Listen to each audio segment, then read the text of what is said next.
আপনারা জানেন যে জাতীয় ঐক্যমত্য কমিশনের পক্ষ থেকে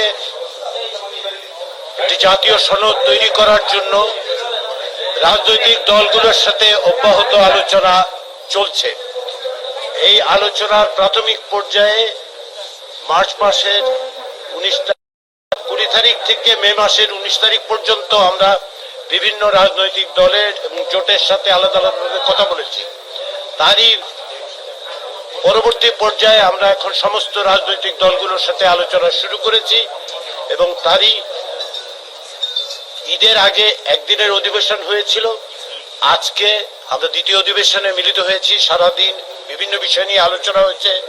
তার মধ্যে আগের দিনের আলোচনায় সংবিধানের 70 অনুচ্ছেদ বিষয়ে আলোচনার পর কিছু কিছু বিষয়ে আমরা পুনর্বিবেচনার কথা রাজনৈতিক দলগুলো বলেছিলেন। একমত হতে পেরেছি যে 70 অনুচ্ছেদের বিদ্যমান বিধান পরিবর্তন করে অর্থ বিল এবং আস্থা ভোটের ক্ষেত্রে রাজনৈতিক দলগুলোর মনোনীত সংসদ সদস্যদের দলের পক্ষে ভোট দেওয়ার বাধ্যবাধকতা থাকবে, এর বাইরে আর কোনো বিষয়ে থাকবে না। অর্থাৎ অর্থ বিল এবং আস্থা ভোটের ক্ষেত্রে তাদের বাধ্যবাধকতা থাকবে যেন তারা দলের পক্ষে ভোট দেন।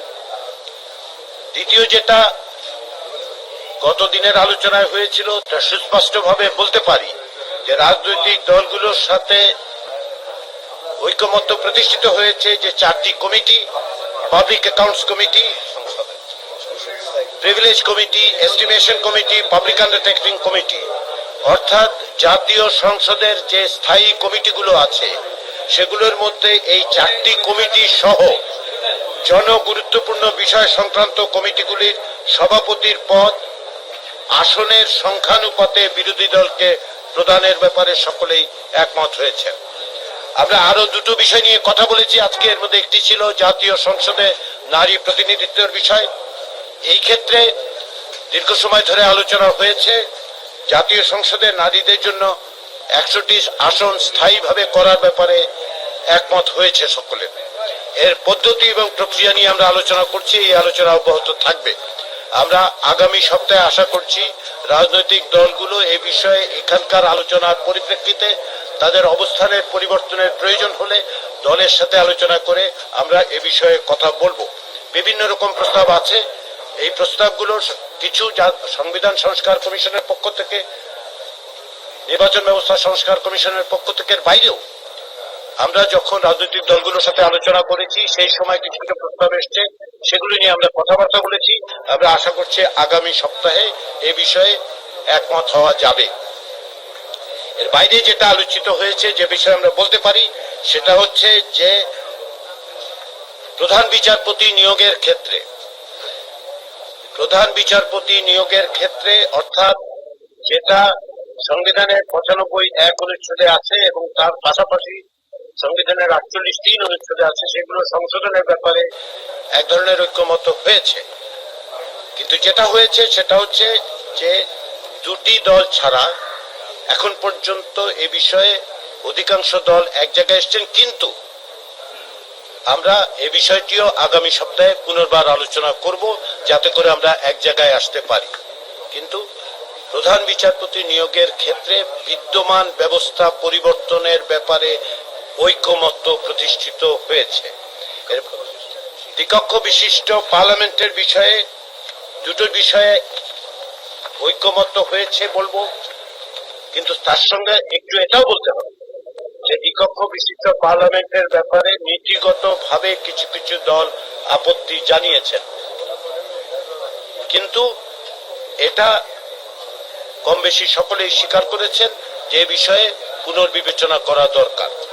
ফলে আমরা দ্বিকক্ষ বিশিষ্ট পার্লামেন্টের ক্ষেত্রে যে বিষয়ে যারাই একমত হয়েছেন তাদের অধিকাংশের ক্ষেত্রে যেটা হয়েছে, এটা 100 আসনের একটি দ্বিকক্ষ বিশিষ্ট পার্লামেন্ট তৈরি করা, উচ্চকক্ষ তৈরি করার বিষয়। কিন্তু আলোচনা শেষ হয়নি, আলোচনা অব্যাহত আছে, বিশেষ করে প্রক্রিয়া পদ্ধতি কিভাবে নির্বাচিত হবে এবং কি কি দায়িত্ব। আমরা প্রতিদিনই কিছু কিছু অগ্রসর হচ্ছি। প্রতিদিন সব বিষয়ে সিদ্ধান্তে আমরা পৌঁছতে পারবো না, এরকম প্রত্যাশা আপনারা করবেন না যে আমরা প্রতিদিন এখানে এসে বলবো যে এই বিষয়ে আমরা একমত হয়েছি।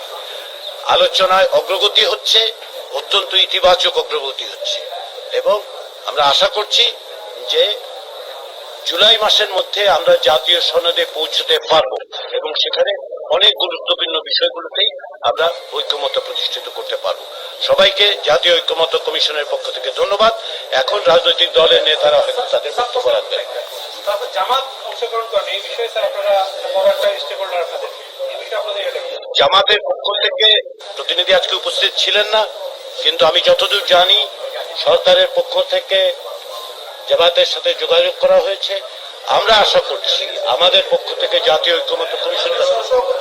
জামাতের সঙ্গে আমার একটু আগে কথা হয়েছে, তারা আগামীকাল সকাল থেকে আচ্ছা, আজকে ওনারা উপস্থিত ছিলেন না, কিন্তু আগামীকাল থেকে তারা উপস্থিত থাকবেন। আমরা সার্বক্ষণিক ভাবে যোগাযোগ রাখছি সব দলের সাথে, শুধু জামাত বলে নয়, যখনই কোন রকম পরিস্থিতি তৈরি হচ্ছে আমরা সব দলের সাথেই যোগাযোগ রাখছি যাতে তাদের অংশগ্রহণটা থাকে। ফলে আজকে জামাতের প্রতিনিধি উপস্থিত ছিলেন না, কিন্তু আগামীকাল থেকে থাকবেন, এটা আমরা আশা করি। তাদের পক্ষ থেকে আমাদের সেটা জানানো।